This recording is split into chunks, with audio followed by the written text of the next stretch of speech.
नमस्कार, मैं हूं आपके साथ अनुष्का और आप देख रहे हैं न्यूज समाचार जनता की आवाज। आइए रुख करते हैं आज की खास खबरों की ओर। गबन के आरोपित को नियम के विपरीत कार्य देने पर अधिकारी भी जांच के घेरे में। लापता आरोपित के परिवारजनों ने दिया बयान। जिला अस्पताल में रोगी कल्याण समिति के बैंक खाते में से 19,98,607 रुपए का जमा किए गए गबन के मामले में लापता चतुर्थी श्रेणी कर्मचारी विनय पर मुकदमा दर्ज कराया गया है। लापता कर्मी के स्वजन के नियम विरुद्ध काम कैसे किया जा सकता है, ये सवाल उठा अधिकारियों को भी जांच के दायरे में खड़ा कर दिया है। गबन के मामले में प्राथमिक जांच से अपर निदेशक स्वास्थ्य लखनऊ मंडल भी संतुष्ट नहीं है। उन्होंने पूरे मामले की दोबारा जांच करने को कहा है। इसके लिए सोमवार तक एडी निदेशालय से दूसरी जांच कमेटी गठित कर सकते हैं।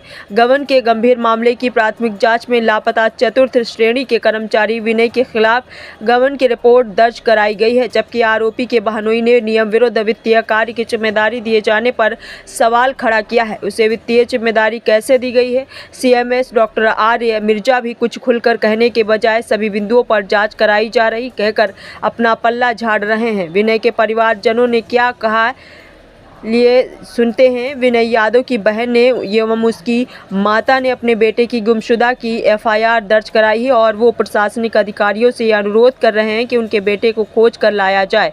आइए सुनते हैं उनकी बहन और उनकी माता के बयान क्या कहते हैं उनके भाई की सफाई में। देखिए पूरी रिपोर्ट। जब मेरा भाई सर गायब हो गया और तब से आज तक का वो नहीं मिला है। और जब हम लोगों ने इसकी जांच पड़ताल स्टार्ट करवाई, पुलिस बाहर से खोजबीन करी, कहीं उसका कुछ भी अता पता नहीं चला। पुलिस अपना देखने सुनने के लिए वो जहाँ पे कार्यरत था जिला अस्पताल उमर शंकर दीक्षित चिकित्सालय, वहाँ पर वो गई। जब उन्होंने वहाँ पे छानबीन की, खोजबीन की और फिर जब हम लोगों को कुछ मतलब था कि निशांत बाबू जो थे उनसे उनका काफ़ी वो था और क्या नाम है हम लोगों को, लेकिन कुछ ऐसी चीज़ें थी कि निशांत बाबू की वजह से वो काफ़ी परेशान भी रहता था।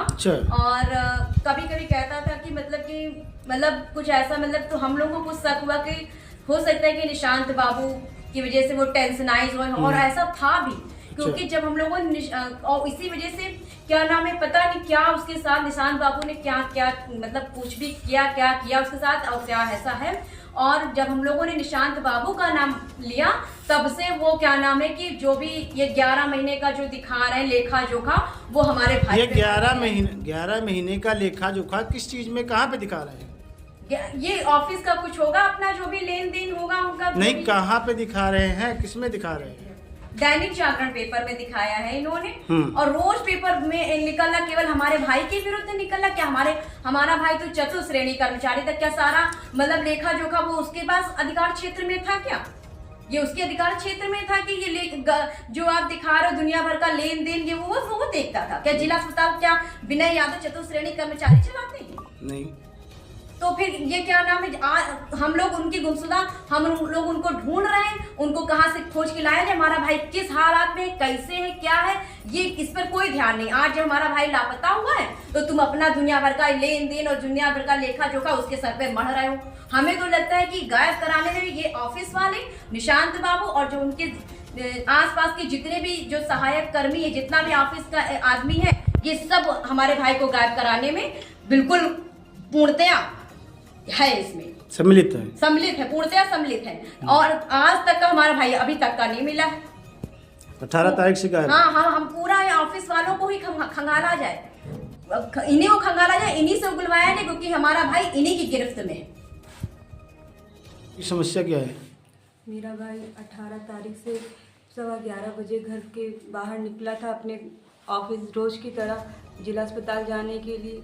और फिर जैसे ही हम लोगों ने उसके बारे में पता किया, उसका फ़ोन स्विच ऑफ हो गया, वो अस्पताल पहुंचा ही नहीं। और हम लोग आज 13वां दिन है, मेरा भाई मिला ही नहीं अभी तक ही। और जबकि इतनी सारी कार्रवाई की गई है तब भी मेरा भाई कहीं नहीं मिल रहा है। नहीं, कितनी तारीख को आपका भाई गया था घर से? 18 तारीख। 18 तारीख को कहाँ के लिए निकला था? जिला अस्पताल जाने के लिए। जिला अस्पताल में क्या करते थे? वो चतुर्थ श्रेणी कर्मचारी थे। चतुर्थ श्रेणी कर्मचारी थे जी। तो 18 तारीख से आपसे आपके भाई का कोई संपर्क नहीं हो पाया? नहीं, कोई नहीं, केवल दोपहर में हमारी भाई की बात हुई थी। उसके बाद से कोई संपर्क नहीं, और उसके बाद उसका फ़ोन स्विच ऑफ ही आ रहा, आज तक उसका फ़ोन स्विच ऑफ ही आ रहा। स्विच ऑफ आ रहा फ़ोन। आपने इसकी शिकायत कहाँ कहाँ की है? SP ऑफिस है, पुलिस अधीक्षक जी के यहाँ है, और जितने भी जो भी चीज़ें हैं सब जगह कर दी गई है। फिर भी कोई सुनवाई? कोई सुनवाई नहीं है, अभी तक की कोई सुनवाई हुई नहीं। पुलिस क्या कर रही पता नहीं। अच्छा, आप लोगों ने और कोई प्रयास किया? सारे प्रयास किए जा रहे हैं, जितने जितने भी उसके भी फ्रेंड्स थे, फैमिली मेम्बर्स थे, सब हम लोगों ने पूछा, पर उसका कोई लिंक मिल ही नहीं रहा है। तो किसी पे शक है आपका? बिल्कुल शक है। किस पे? ऑफिस में जितने भी कार्यरत एक निशान बाबू हैं, उनके साथ जितने भी सहायक निशान बाबू क्या करते हैं? निशान वो उनके बड़े बाबू हैं। बड़े बाबू हैं जी। और कौन है? और एक है कंप्यूटर कोई ऑपरेटर हैं, हर्ष वो हैं, और सीमेस, जितने भी बड़े बड़े अधिकारी हैं। मुझे तो यही लग रहा है कि सब इसी मेरे भाई को गुमशुदा करने में उन्हीं का पूरा पूरा हाथ है।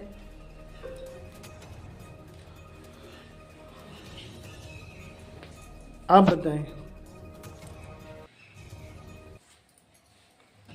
बताएं क्या, इतनी बड़ी समस्या है इसमें, बताने पूरा उन्नाव जिला मेरे ख्याल से सब जान गया है कि क्या इतनी बड़ी समस्या है।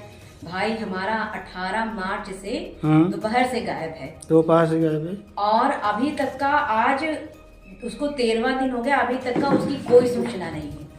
क्या कर रहा है पुलिस प्रशासन, और क्या कर रही है क्या नहीं सरकार, और क्या कर रहा है अस्पताल प्रशासन, हमें समझ में नहीं आ रहा है। और हम लोग इतना परेशान हैं, हम लोग अब गुम हुआ है भाई, अभी तक का उसकी कोई तलाश नहीं कर रहा है। और जब हम लोग उसकी गुमशुदा की तलाश कर रहे हैं, इतना हम लोग पीड़ित हैं मानसिक, हमारी माता जी समझ लीजिए कि मानसिक रूप से बिल्कुल अब बिल्कुल बेकार हो चुकी है। वो बाहर अगर गेट जरा सा भी आवाज आती है, वो पागलों की तरह बाहर दौड़ती हुई जाती, सड़क पर कहो चले जाए, हम लोग पकड़ के लाते हैं उनको।